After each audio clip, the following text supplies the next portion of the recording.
Mugetufuna ye Alien Skin n'abafangoni Forest bakiguddeko mu kuziika abanuupu kye babakoze embooko enyoose akatambike ngendo okubeera nga nkuzanyira buterevu naye nga nkusaba subscribing atanaba nawe atanalayikinga video eno genda maaso boti obiringa ate ogirayikinga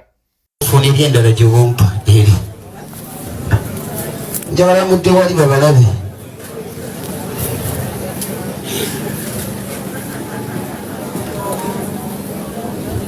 manyi mwebwasa nnyo tetwaba wadde eddakiika 2 ziba zimala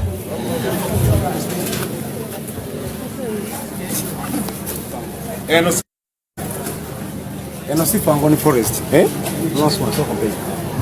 wano omwana watusonyiwa nange nze ndi munyaba w'obufuzi olwaleero si kifo kya Fangoni Forest munasonyiwa bufuzi bw'obeera mu pate ate nga tuli mu kuvuganya basobola okuleeta ekibiina ne bakuba ebifaananyi ne balowooza mbu tukwatagana nabo ffe tetukwatagana na Fangoni Forest naye Fangoni Forest mukwano gwa muganda wange eyawasa so mu byobufuzi basobola okukikozesa ne bajja basimba abantu ba Forest wano ne balowooza nti nze ndi wa NUP ate nvuganya ku kya kansa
buterevu nnyo ku mukutu Jika Media kwokyali nkusaba subscribing gwe atanaba kulabika nga ate osubscribinga video eno genda maaso bwetyo obirenga ate ojimpera like ku ssaawa eno yennyini abo nno be bakulu yabadde insasage lwabadde lutalo lw'amaanyi nnyo nga bannuupu bagoba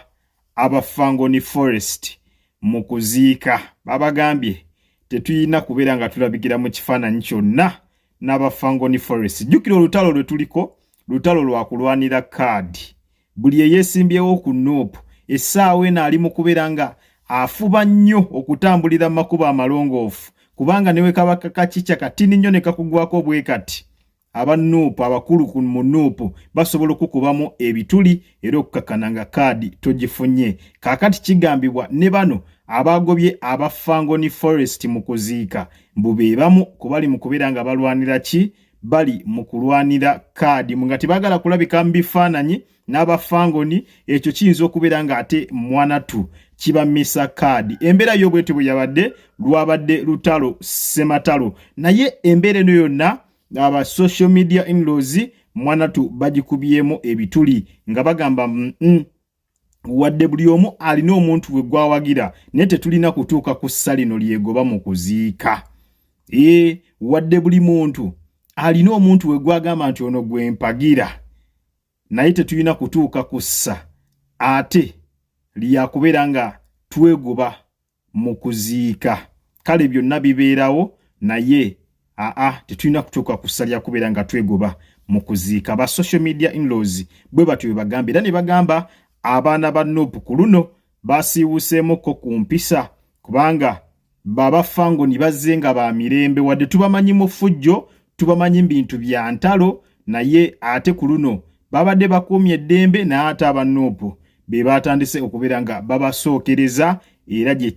byakomedde kabuze kata ekikonde ate kinyooke. Embeera y'obwetyo bwe yabadde sides eyo. Genda mu comment section oberenga onteramu endowooza yo ddala mbutuufu.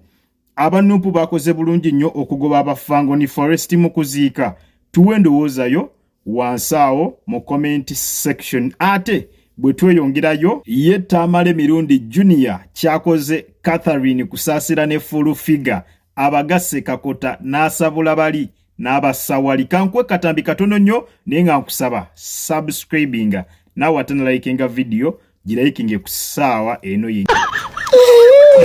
Gwe muwa amagezi ye mumulaba ddi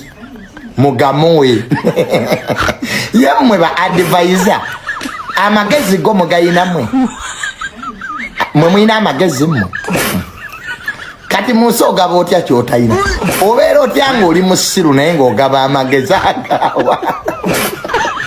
kati President Museveni mumuwa amagezi amasiru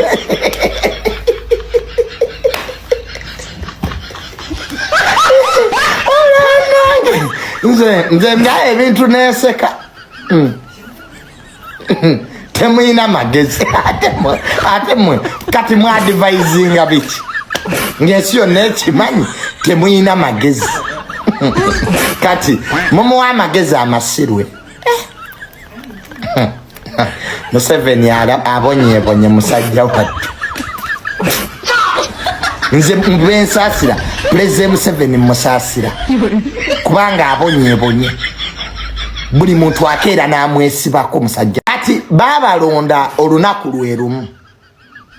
Catherine kusaasira ne full figure naye temwemanyi.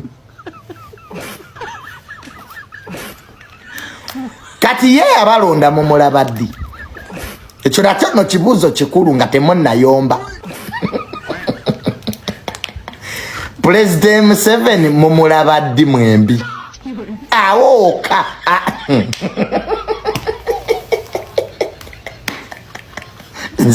nze ebintu byammwe binsesa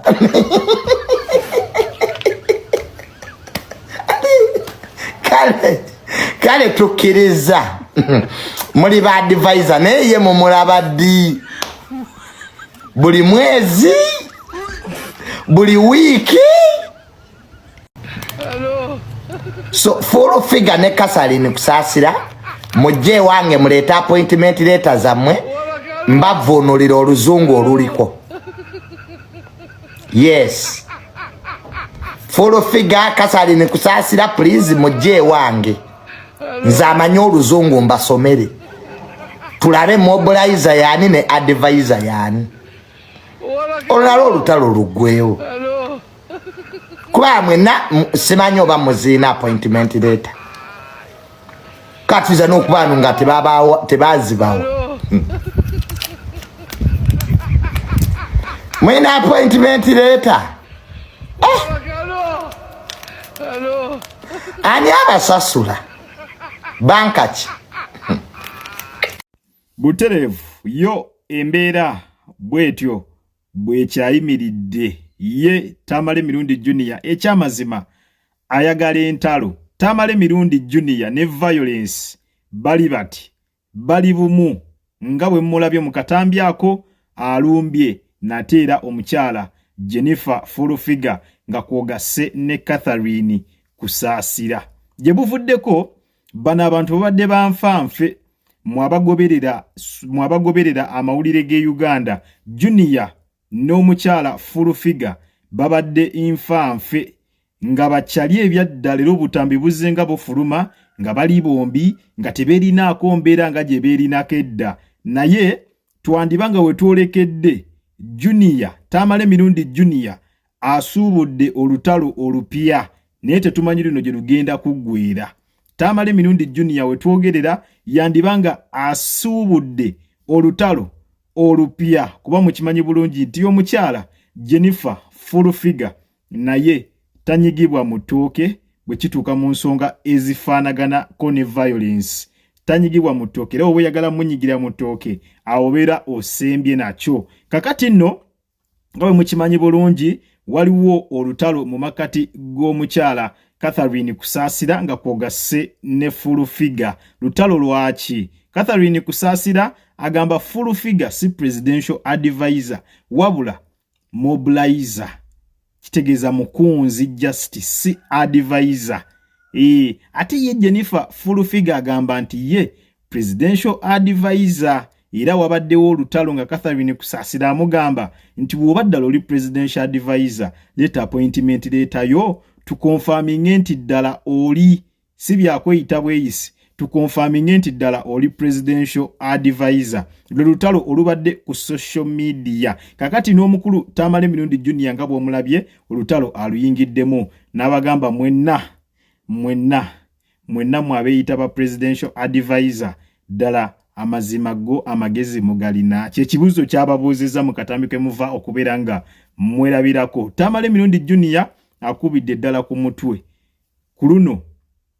akubye kutta era tetumanyiwa gye binaggwera kubanga luno lutalo yandibanga alusuubudde naye nga ssebo omukyala gwe yerijjamu full figure naye tagenda katulinde tulabe wa gye binaggwera ku mukutu Jika Media kwobadde nkusaba osubscribinga atanaba nawe atanaba kulikinga video eno gena maaso bwotyo biringa ate ogiraikinga ku ssaawa eno yennyini nyini itira mu comment section ompe endowooza yo nawe alina kyagala okubeera nga otuwa bulamu osobola obeera nga okiisa butereevu wansaawo mu comment section. Kale munzikirize mberekereze akuume atakumira mpeera mweraba.